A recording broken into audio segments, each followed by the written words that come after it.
Assalamualaikum warahmatullahi wabarakatuh.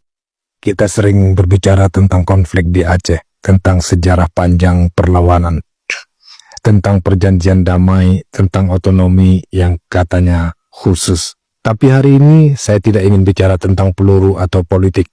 Saya ingin bicara tentang pulau-pulau yang hilang dari pangkuan Aceh, bukan karena abrasi, tapi karena administrasi. Ada 4 pulau kecil yang dulu akrab bagi nelayan dari Pulau Banyak, Kabupaten Aceh Singkil. Nelayan-nelayan dari pesisir barat Aceh tahu betul nama-nama ini. Pulau Mangkir Besar, Pulau Mangkir Kecil, Pulau Lipan, dan Pulau Panjang. Keempatnya berada di perairan barat daya Pulau Sumatera, dekat Samudra Hindia. Aceh kehilangan wilayah, tapi tidak ada pertempuran. Pemerintah pusat membuat keputusan administratif, kadang tanpa cukup bukti historis atau konsultasi adat. Apakah kita rela membiarkan wilayah kita hilang satu demi satu hanya karena kita tidak peka terhadap sejarah dan peta?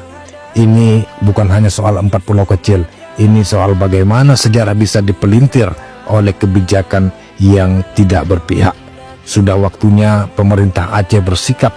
Sudah waktunya rakyat Aceh membuka mata. Karena kalau bukan kita yang menjaga tanah ini, maka akan ada banyak lagi yang akan dicaplok diam-diam. Saya Iskandar Encuk, dan ini adalah suara hati dari Barat Sumatera. Suara yang tidak ingin Aceh terus kehilangan sejarah dan haknya, hanya karena kita terlalu sibuk untuk memperhatikan. Wassalamualaikum warahmatullahi wabarakatuh.